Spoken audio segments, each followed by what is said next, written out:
What?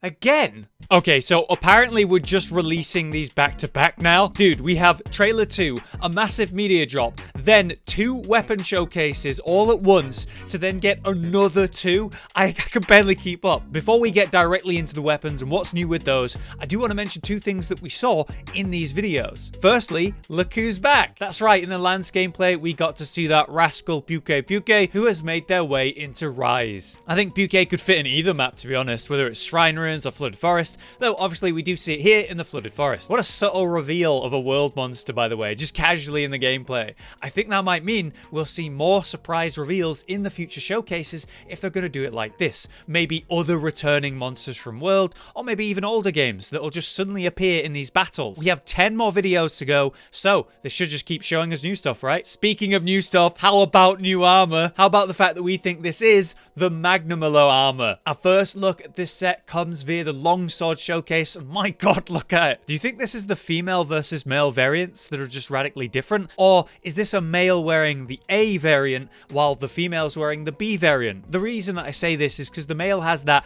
incredible mask on while the female is actually missing it. And the male's version of that kilt part is a bit shorter than the female's, which is actually quite long, almost like a cape. But either way, god, look at those shoulders, the subtle bone yellow that peeks out of that red and purple. The colors on this set, fantastic. Plus, I really like the plume that comes out of the helmet. I'm kind of a sucker for plumes on a good helmet, as you might have seen from my logo character. But the longsword, it looks pretty ruthless with its jagged edges that almost look like it has teeth going down the length of the blade. During that gameplay, we see the longsword glow with a red heat, which we're going to get into right this second because, god, I can't hold back. Let's talk about it. Let's talk about the longsword. If you're unaware, I've been a longsword main throughout both my World and GU journeys, so I felt a bit spoiled by Rise since they've shown longsword gameplay from the very start, and now I'm just getting even more. Right off the bat, we do see familiar movesets coming back in Rise, and it makes me really happy to see the EI slashes and attacks with the sheathing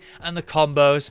I love that addition in Iceborne. This hunter is facing off against an Acnosom, warming up with an EI combo to power up that spirit bar, then followed up by the standard spirit slash combo to level up the blade. What's awesome here though is that older style in Rise is coming back, right? The blade visually levels up with you again, glowing a hot yellow as we power up in spirit levels all the way to red. I love that. It looks so good with this longsword as well. We do see the awesome, absolute clutch EI counterattack, fulfilling all my anime longsword dreams in Rise. And in general, visually, we do go back to that older style with the slashes that remain in the air after you do them, that hot glow of the blade based on the level you're at, as we push forward with new mechanics like the EI. I'm in love, but it only gets better. We do have the foresight slash back, but suddenly we see a wirebug leap into a new silkbind attack. That soaring kick will launch us into the air, and then landing the kick triggers the new plunging thrust. When we land this new thrust, our spirit gauge will be automatically filled up for a short period, or if we're ready to go, we can actually choose to perform the Helm Breaker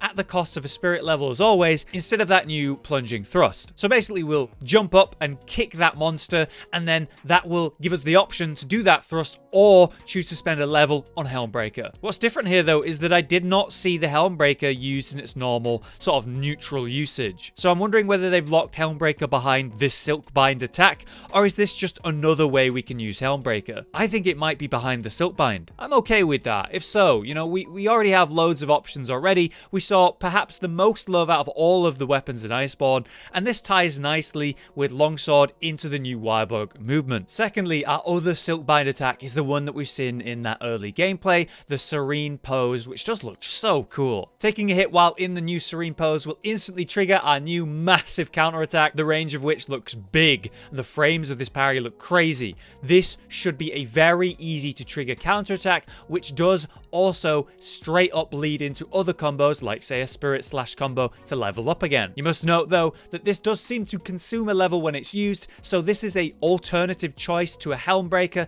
to spend those levels on. So we'll have to do some damage comparisons to see what's worth, but obviously sometimes it's definitely worth it to land a counter blow, or maybe you'll save it for the Helm Splitter. Again, longsword did so well in Iceborne thanks to the new EI abilities, preventing our awkward pauses during combos like sheathing to level up, or awkwardly having to turn around when a monster moves out of our way. These silkbind attacks seem to flow perfectly in as well with our combos, letting us interrupt what we're doing based on what's actually happening. This just feels so much better for a longsword since Iceborne because of that, and this looks even better. I'm a huge fan of these additions, and I can't wait to try them. But you know what? This isn't everything for the video. It's not just about longsword. Yes, we have another weapon to look at, and you know what? Lance is looking really good, so let's take a look. But as you can see, we're back in the Agnasom armor, which looks great with its white knight style. This is my first time seeing the Agnasom lance, which obviously comes with a shield, and this looks so good with this armor set. This is a proper knight at work, and if you match this with a Palamute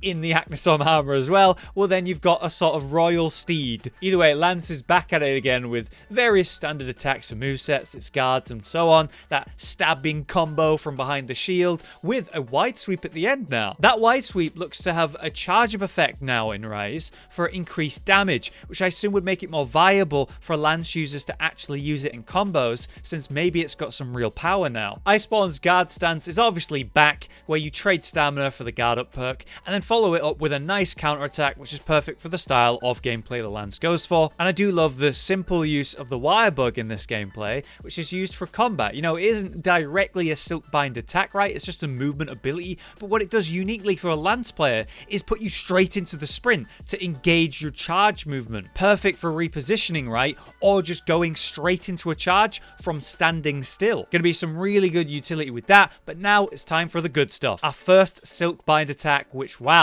look at the animation on this one. Twin Vine is another bond type silk bind attack, comparable to what we saw with the Jewel Blades, where we send out a kunai into the monster, and while the kunai is lodged in, we get new sort of effects. In the case of the Lance, we will literally launch ourselves at the monster while guarding at the same time. Look at this move, dude. This is wild. The kunai, first of all, is way bigger than the Jewel Blades version. It's just a sort of short sword, frankly. And then we see the player leap through an attack thanks to that guard, and then land some nice aerial blows straight into a charge to then reposition, ready to do it all over again because we're still attached to the monster. How long does this ability last? How many jumps and charges can we get? We'll have to wait and see. But let's talk about that second silkbind attack, which is a bit more unique to the Lance, I would say. The Anchor Rage, what a name, is our next attack, if you could call it an attack, where you power up your shield and absorb incoming blows, which in turn powers up your attack power. The stronger the blow that you have just absorbed,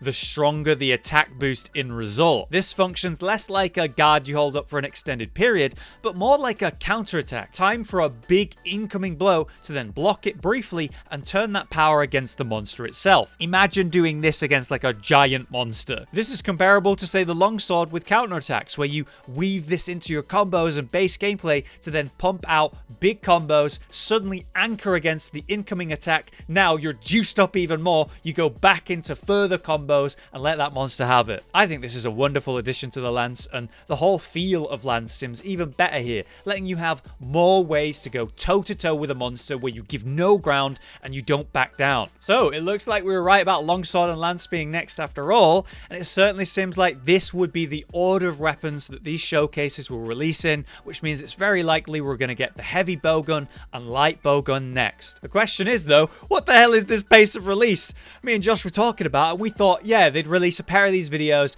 each week up until the demo late January, but now they're doing this. Are we going to get another set of videos tomorrow and the day after and the day after that? As excited as I am for Rise, please let me rest, Mr. Monster Hunter. Either way, I'm very happy to get more detail about longswords, and Lance is obviously looking damn good, but I was considering trying something new in Rise as a new main weapon, but now, I don't know, man. I might just love longsword too much, and it looks so good in Rise. Have you guys been thinking about trying a new main weapon in Rise? Anyway, thanks for watching. I've been Hollow, you've been you, and I'll see you in the next video.